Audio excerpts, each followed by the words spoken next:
A gente, quando vê um deputado, ou quando vê uma pessoa discursando, aí nós vamos logo botar na internet, botar numa coisa. Primeiro vamos buscar a raiz. Se todo crente aqui entendesse a essência dessa doutrina, nós estaríamos vencendo melhor.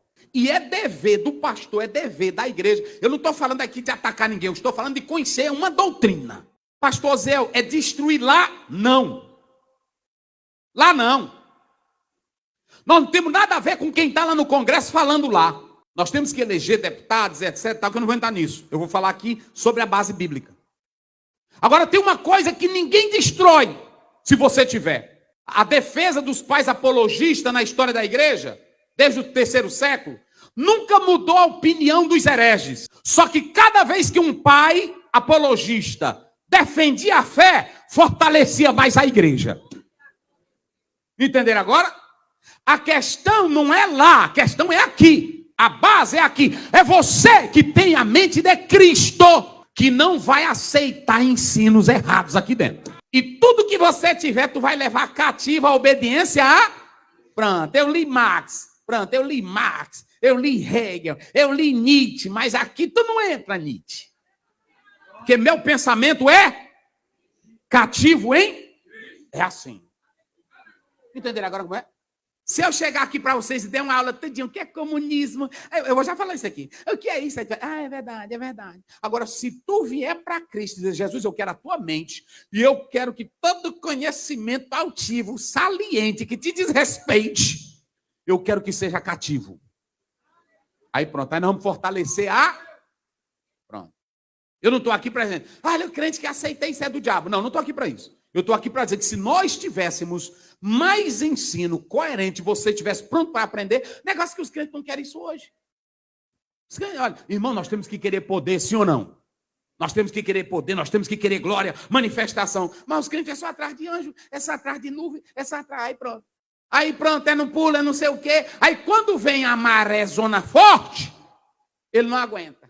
Em lugar nenhum do mundo, o que Marx escreveu no seu primeiro Capital e nos 2 que foram feitos por Engels, em lugar nenhum do mundo a economia capitalista de Marx nunca funcionou. E por que que o pensamento de Marx é tão forte no mundo hoje? Então vamos analisar. A primeira coisa que eu vou dizer é que o comunismo é um movimento de mutilação. Pastor Ziel, é isso mesmo? Sim. Tu queres saber como é o comunismo? Basta simplesmente tu olhar para Cuba, dos Castros. Basta você olhar para Cuba, dos Batistas. Basta você olhar para 1917. Olhe para a Rússia. Precisa ir longe, não. Não precisa ir longe. Mas, pastor Zé, por que que esse movimento foi marcado de tanta violência e tem aceitação grandiosa que homens de alto nível intelectual defendem? Se você atentar claramente para a Coreia do Norte, comunista, vai ver lá como é. Vê lá como é. Vocês se lembram das 2 Alemanhas? Uma que era capitalista e a outra comunista. Pegue a história, lê lá para tu saber como era. E vocês se lembram que em 1917, quando Lenin está naquela briga, porque a Rússia entra numa briga com o Japão e ela entra numa falência, e eles vão tirar alguém do poder. Então ele implanta o socialismo e qual é a primeira coisa? Confisca todas as propriedades particulares. Além de confiscar toda a propriedade particular, privada, sabe o que eles fazem? Manda matar quem se opõe ao socialismo, ao comunismo. Agora imagine que eu já vi comunista pegar Atos 2, 44, 45, e tinham tudo em comum e vendiam as suas propriedades e davam para os pobres. Ali não é comunismo, não. Não é comunismo, não. Aquele adjetivo que aparece ali era uma ação generosa tocada pelo amor de Cristo. Jesus nunca mandou tu tomar a terra de ninguém. Jesus mandou tu trabalhar.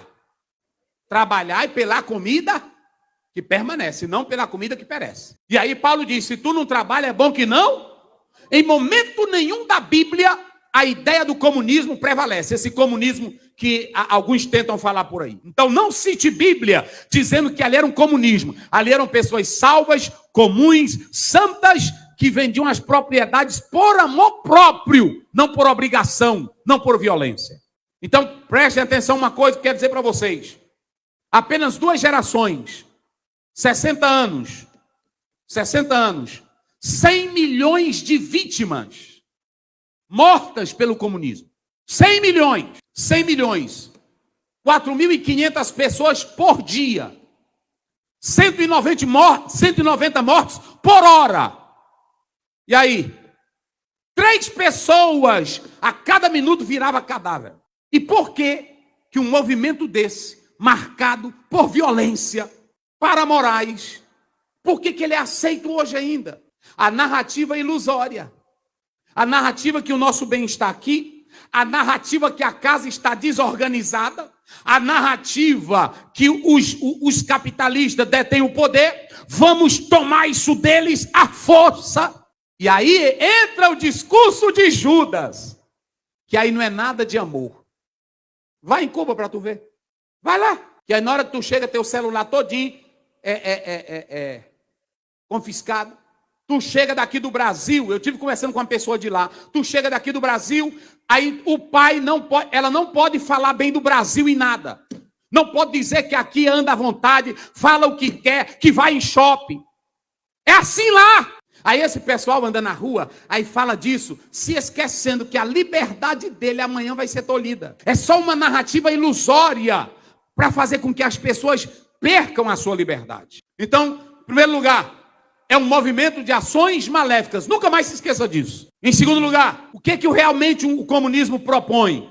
Propõe uma ditadura, um Estado totalitário. A ditadura, gente, ela obriga as pessoas a ter um comportamento que elas não querem ter. Aí vai criar hábitos que as pessoas vão viver com medo, não pode cultuar, não pode expressar sua liberdade.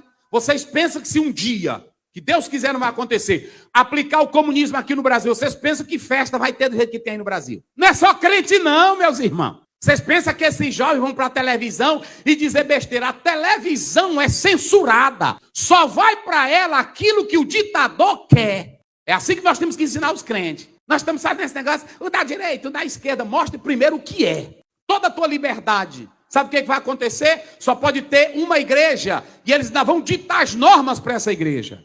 Tua filha não pode, por exemplo, essa irmã me contou que ela sai daqui do Brasil, quando chega lá, aí pronto, não é para dizer, é ordem, não é para dizer nada de bom do Brasil, que aqui elas vão em shopping, que aqui elas compram o celular que quiser, assiste o que quiser. A irmã diz, pastor, você pensa que lá em Cuba acontece esse negócio aqui, da pessoa dizer, presidente não sei o quê, presidente vagabundo, acontece não.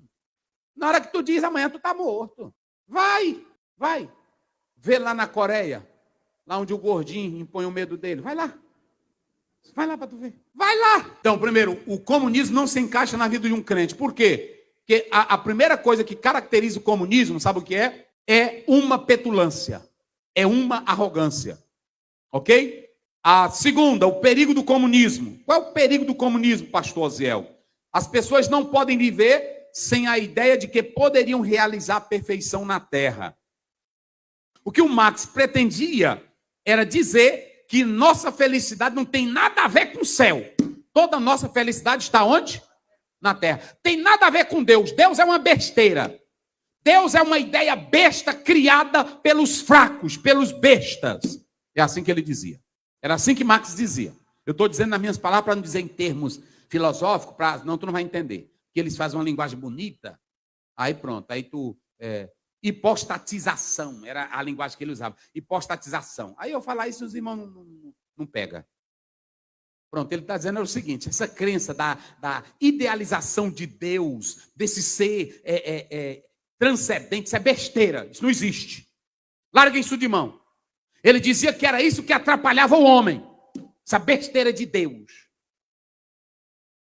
Estou dizendo hoje a verdade para tu, se tu quiser seguir, tu segue. Está aí. Então, o perigo do comunismo é que, além de uma narrativa fantasiosa, ele embeleza dizendo que a vida bela e gloriosa está aqui. Só que tem um sistema que atrapalha a vida bela que nós podemos construir. Qual é o sistema? Já disse aí. É o capitalismo. O capitalismo, ele vem, olha para cá, ele vem com a força, tirando tudo que era de vocês. Entenderam? Vem tirando tudo que é de vocês. E aí, o que é que acontece? Toma de conta de tudo. Mas ele diz, eu tenho uma ideia para a gente acabar com esse sistema. Essa é a ideia dele. Segundo, aparenta uma boa ideia, Quem é que não quer, irmão? Olha a ideia. Tudo vai ser comum. Não vai ter diferença de classe. Não vai haver haveres diferentes. Todos nós vamos viver no mesmo patamar. Que coisa linda! Mas pegue os exemplos. Aí um certo professor dizendo para mim, pastor Zé, mas você tem que entender que o que Mao Tse Tung colocou não foi comunismo, foi ditadura. O que o Lenin colocou não foi comunismo, foi ditadura. Mas se você pegar, quando o Lenin vai reagir, todo o poder dele lá na Rússia, ele vai beber em duas fontes. Quais são as duas fontes que ele bebe? Engels e Marx. Ele pega toda a ideia que ele traçou e ele coloca em prática. Então, parece uma boa ideia. Qual é a boa ideia do comunismo? Nós vamos viver todo mundo igual. Nós vamos viver todo mundo na boa. Nós vamos viver todo mundo... Já imaginou, irmão? Por exemplo, é um médico. Ele estuda. Aí o camponês. Mas todos têm os mesmos direitos. Vão viver do mesmo jeito. Isso não funciona. Nunca funcionou. Mas é o que o comunismo prega. E aí as pessoas colocam isso como se fosse vantagem. Mas vocês sabem por que tem muitos que querem? Sabe por que tem muitos partidos que querem? É porque bagunça a casa. Bagunça a casa. Bagunça a casa. Não existe isso. E tem defeitos no capitalismo? Tem sim. Nós não estamos aqui defendendo que o capitalismo é puro. Não estou aqui para defender isso. Mas em momento algum, a Bíblia legaliza tu entrar na propriedade do outro e tomar o que é do outro. A Bíblia manda tu trabalhar. Aí alguém diz, mas o trabalhador... Porque quando você analisa a história, tem dois tipos de socialismo. O utópico e tem um socialismo científico. O utópico, ele vem com uma ilusão que não consegue realizar. Saint-Simon trouxe isso. Se vocês analisarem, Charles Fourier trouxe isso. E Owen também trouxe isso. Então, nessa visão, ou, por exemplo, o socialismo de Saint-Simon, ele dizia que haveria uma possibilidade harmoniosa. Era assim que ele dizia, entre as camadas da sociedade. Um dia vai haver isso. Nunca vai haver. Porque o homem é egoísta, o homem é vaidoso, o homem é prepotente. Por exemplo, Marx não tratou da questão do racismo. Mas quando foi que o racismo começou?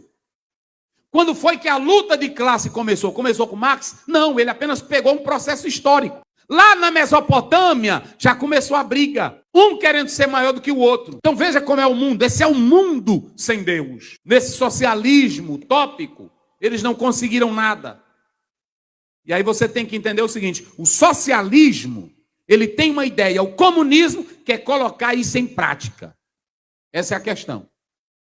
Só que o socialismo científico, que vem com Engels e Marx, é bem estruturado. É bem organizado. Ele estudou tudo para ele montar o pensamento dele. É por isso que a Bíblia diz que os filhos das trevas são mais... Pronto. Tem crente que ele é o seguinte, ele já começou hoje, ele já quer logo pregar. Ele diz, é assim que Deus me usa e o Espírito Santo está comigo e eu vou entrar. Não, não é assim não. Tu tem que passar tempo estudando Bíblia, para quando tu abrir a boca, tu ter a defesa da fé. Esse é o problema nosso. E eu quero dizer para essa juventude da Assembleia de Deus, obreiros da Assembleia de Deus, vamos comer isso aqui, gente. Vamos comer isso aqui para a gente mostrar que o verdadeiro pensamento é o de Cristo. E que nós não aceitamos a filosofia deste mundo vil. Vocês que estão ouvindo aí, fortaleçam o pensamento de vocês. Olha, irmãos, se nós fortalecermos a casa de César, ela era poderosa, mas Paulo, quando escreve, ele diz lá em Filipenses, e eu quero saudar os que estão lá dentro da casa de César. Ou seja, quem é bem ensinado, destrói as fortalezas de Satanás. Então, vamos lutar contra essas coisas. Agora preste bem atenção. Não é pegar microfone e dizer assim, o fulano de tal é vagabundo, o candidato fulano de tal, não. É mostrando a realidade. E aí, quando Judas se levantar no nosso meio, aí a gente corta. Judas, tu é ladrão. Aqui nós te conhecemos. Deus te abençoe.